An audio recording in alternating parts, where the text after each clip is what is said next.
Taste the Daily. Tiruppur மாவட்டம் உடுமலையில் திமுகவின் நகராட்சி நிர்வாகத்தை கண்டித்து திமுக பெண் கவுன்சிலரை வெளிநடப்பு செய்த சம்பவம் அரங்கேறியுள்ளது.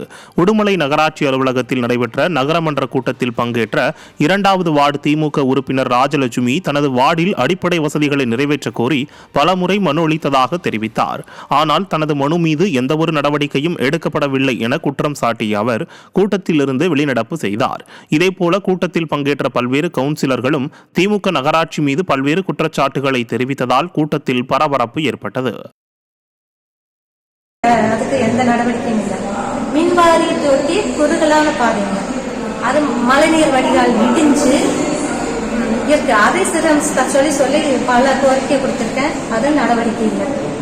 2022 பாஸ் ஆன ஒரு தெருவிளக்கு, ஒரு கம்பம் அமைச்சு ஒரு தெருவிளக்கு 3 வருஷம் ஆச்சு. அதுக்கு எந்த நடவடிக்கை இல்லை.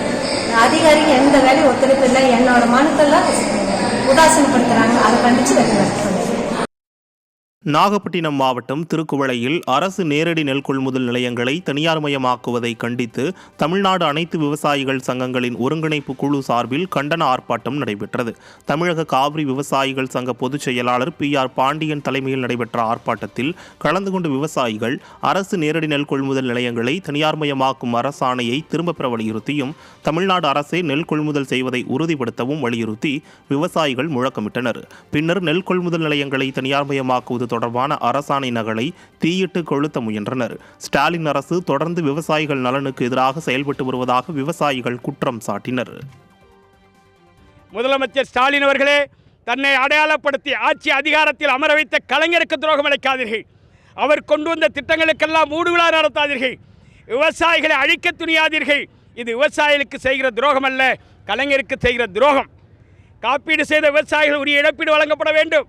2023 குருவை இழந்த விவசாயிகளுக்கு தமிழ்நாடு அரசு 10 கோடி வழங்குவதாக அரசாணை பிறப்பித்தது. இதுவரைக்கும் பாதிக்கப்பட்ட விவசாயிகளுக்கு சென்றடையவில்லை.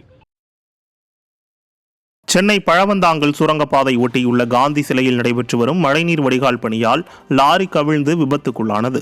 மழைநீர் வடிகால் பணி தொடங்குவதற்கு முன்பே இப்பகுதியில் இருக்கக்கூடிய பொதுமக்கள் ஒன்றிணைந்து போக்குவரத்து நெரிசல் உள்ள பகுதி என்பதால் சாலையில் 2 அடி தள்ளியும் விரைவாக பணிகளை முடிக்க வேண்டும் எனவும் வலியுறுத்தினர். ஆனால் நீண்ட நாட்கள் ஆகியும் பணிகள் நிறைவடையாமல் பள்ளத்தின் அழுத்தம் காரணமாக லாரி கவிழ்ந்து கட்டிடத்தின் மேல் விழுந்தது. இந்த விபத்திற்கு பொதுமக்களின் கோரிக்கைகளை கண்டுகொள்ளாத மாநகராட்சி அதிகாரிகளே காரணம் என குற்றச்சாட்டு எழுந்துள்ளது. புதுக்கோட்டை மாவட்டம் வேங்கை வயலில் நீர்த்தேக்க தொட்டியில் மனித கழிவு கலக்கப்பட்ட சம்பவத்தில் உண்மை குற்றவாளியை கண்டுபிடிக்க கோரி 4வது நாளாக அப்பகுதி மக்கள் போராட்டத்தில் ஈடுபட்டனர். வேங்கை வயலில் குடிநீர் தொட்டியில் மலம் கலந்த விவகாரத்தில் 2 ஆண்டுகளாக தூங்கிக் கொண்டிருந்த ஏவல் துறை வழக்கை முடிக்கும் நோக்கில் பட்டியலினத்தைச் சேர்ந்த 3 பேர் மீதே குற்றப்பத்திரிகை தாக்கல் செய்தது. இந்நிலையில் இச்சம்பவத்தில் உண்மை குற்றவாளியை கண்டுபிடிக்க கோரி அப்பகுதி மக்கள் போராட்டம் செய்தனர். திறனற்ற திமுக ஆட்சியில் ஏவல் துறையினர் முறையாக செயல்படுவதில்லை என குற்றச்சாட்டு எழுந்துள்ளது.